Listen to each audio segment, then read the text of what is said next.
Hey, what's up, guys? It's Nikolai here, and I'm back with another DBcember reaction. I know these are getting out slow, but taking my time with these. Last time we saw number 3 was the 23rd Budokai Tenkaichi, or the 23rd World Tournament. In other words, it's the Piccolo Jr. arc. I had my suspicions that this was going to be somewhere in the top 4. Finally getting into the final 2. Again, this is just going to be one entry. So we're going to see what the number 2 is on Team 4 Stars list. So without further ado, let's check it out. 2. Some people might argue that going into space is jumping the shark. Could be worse. Toriyama could result to time travel. Or open up a multiverse. What if they made an evil Goku? Or if they kept revealing new gods to replace the old ones? Or started giving characters transformations instead of actual character growth.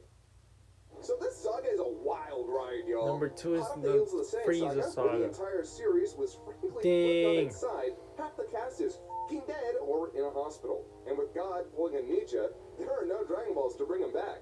So Bulma, Krillin, and Gohan have the Star Trek dynamic, Piccolo's newly revealed homeworld, and their only hope. But when they arrive, they'll find more than peaceful Namekians. They'll find a terror beyond hell. The moment our intrepid Earthlings arrive on Namek, everything that could go wrong essentially does. Followed not only by Vegeta, but a far more imposing threat in the sadistic Frieza. These opening chapters are a scramble for everyone involved. And before you know it, there are more moving parts than Dragon Ball had ever had to deal with before.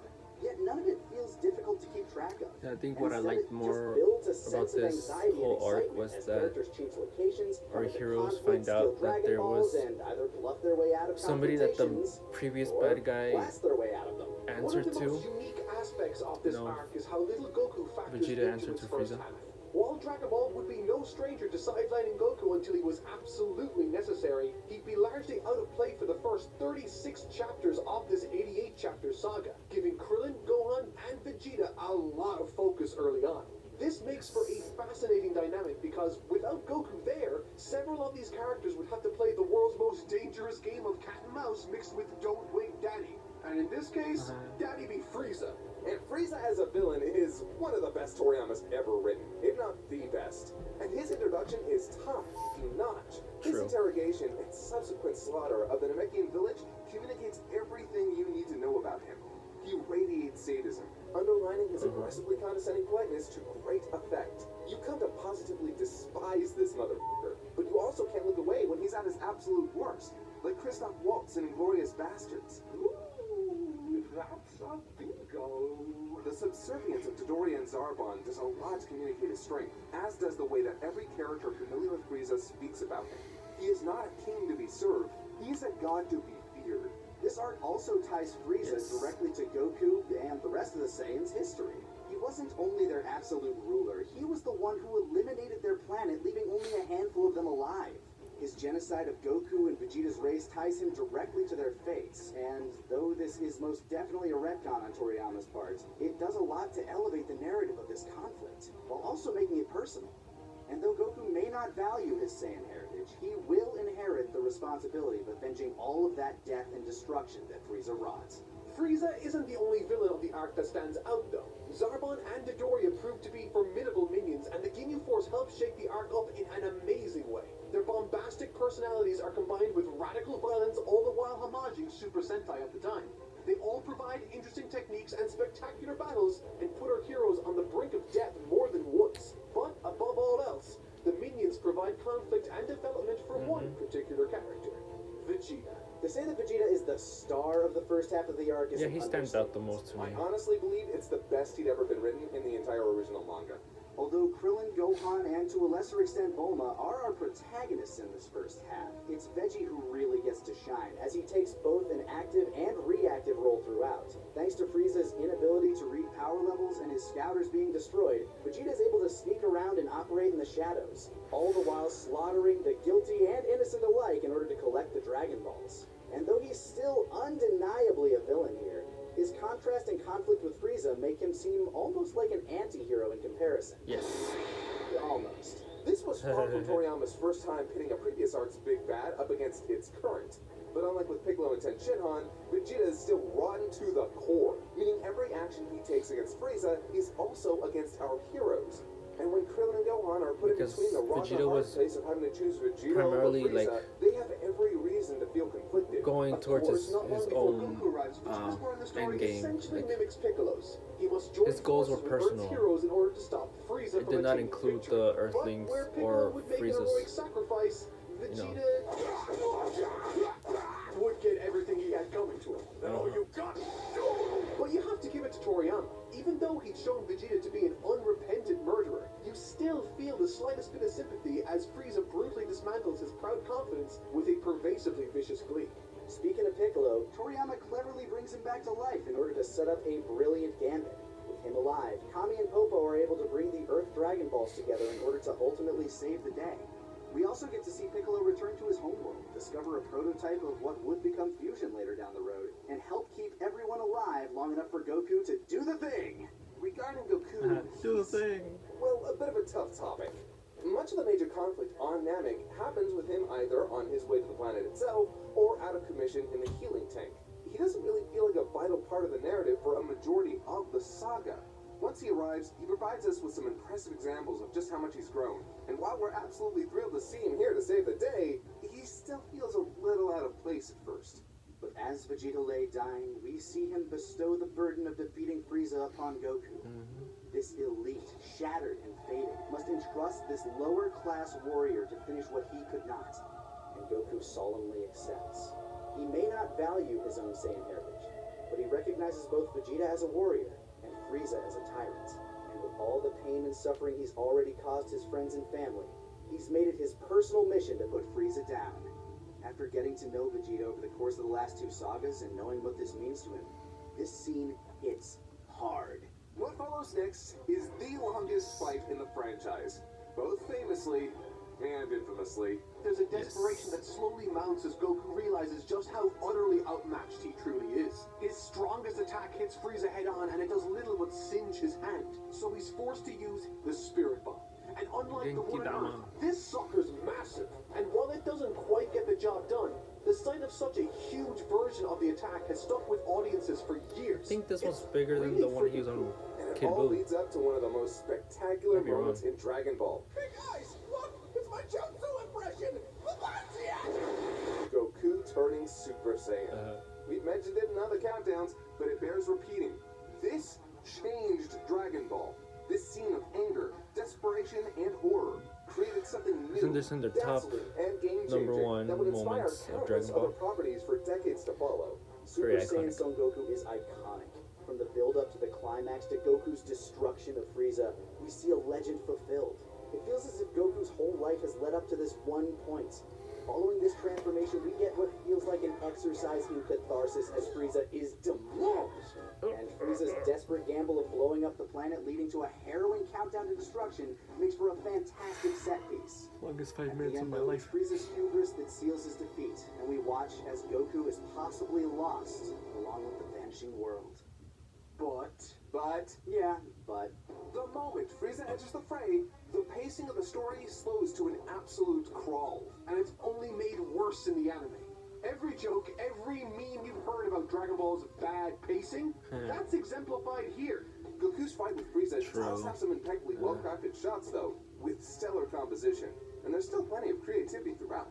Also, while Goku embracing his Saiyan heritage is conceptually interesting, he'd already established that he considered himself an Earthling before anything else, and his connection to this extinct race are tenuous at best. So to see him say, "I am the Super Saiyan, Son Goku," rings the slightest bit hollow. Furthermore, this arc introduces an issue that would plague Dragon Ball for years to come. Power creep. Power levels in Dragon Ball have always been a source of consternation. While their introduction served the plot of the Saiyan saga to help communicate the divide in strength between characters, these numbers would balloon to proportions that would soon hurt the narrative far more than help it. And some characters are used to questionable effect. Bulma does not need to be in this story at all. Toriyama wanted to call back to the classic hunt for the Dragon Balls by including Krillin Yeah, I and feel Gohan, like Goku's son, but her This story inclusion ultimately ended up sidelining her in in a this arc really bad way. was not Funny really enough, I think necessary. this is one of the reasons a She lot was of just OG Dub there. fans didn't like her. They were introduced to her at her worst. Luckily, the following sagas utilized her much more effectively. And hey, it's after she has a kid, so it's kind of like the inverse of Videl, Chi-Chi, and Android 18. And Frieza's use of transformations here is the worst iteration of this trope. It's too convenient, and thus makes prior conflicts feel less meaningful. But this saga managed to make it this high on the list.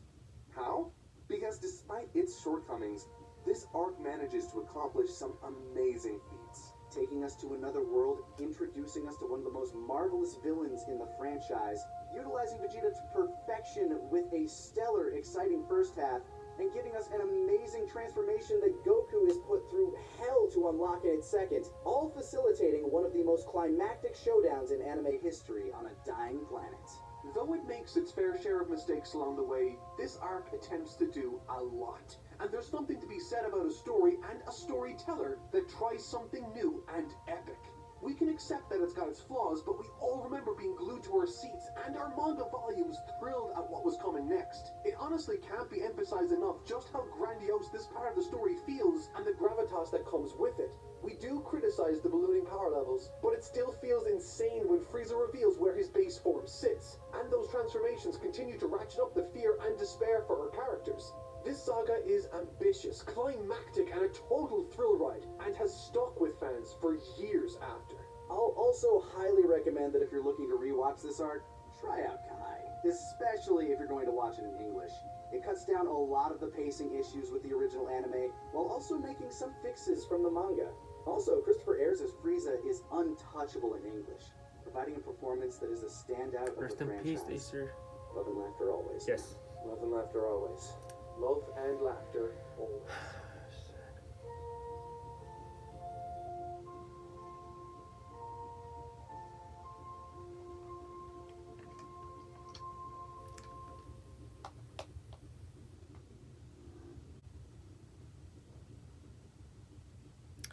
So that was number 2, Team 4 Stars top 12 sagas, Frieza Saga. So the very first time that we get to see our favorite characters go out into space, and the introduction of more extraterrestrial beings, and the main bad guy in Frieza, who is arguably one of the best villains in Dragon Ball.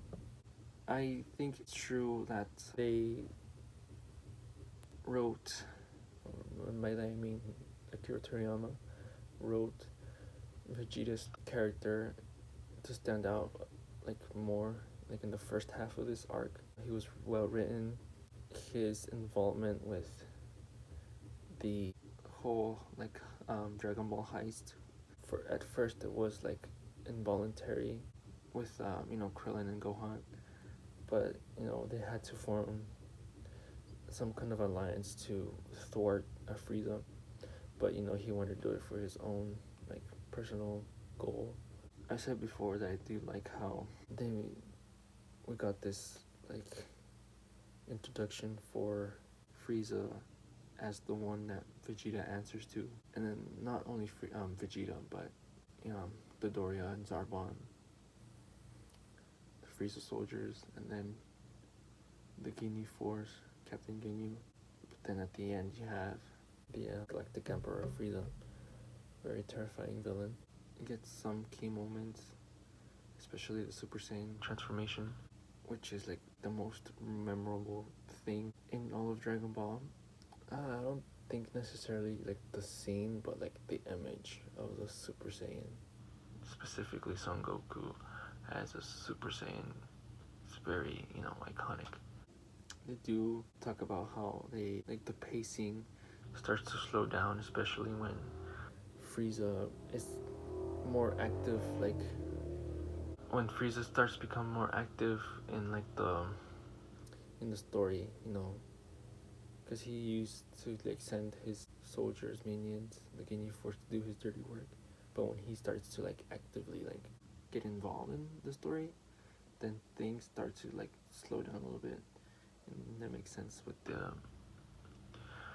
memes of how in Dragon Ball 80% of the time, the two characters are just standing there staring at each other, or they power up and they scream for like 20 minutes.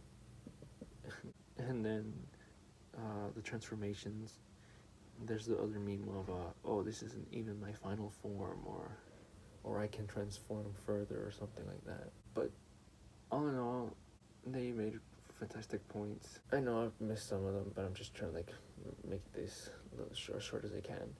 And to be honest, I was kind of hoping this one's gonna be number one, but I was wrong. It's my personal favorite arc of all of Dragon Ball. I can go talk about more about it if I like list down my favorite parts of the arc, and also the things that I didn't like. I mean, at least that's at number 2. I guess I can tell what's gonna be number 1. If you saw it already, then you know. I mean, there's one other arc that I haven't talked about. It's gonna be obvious. So yeah, that was my reaction to Team 4 Stars Top 12 Sagas number 2, the Frieza Saga. If you enjoyed this reaction, leave a like. Let me know what you guys thought in the comments below. Subscribe, and I'll catch you guys later. Adios.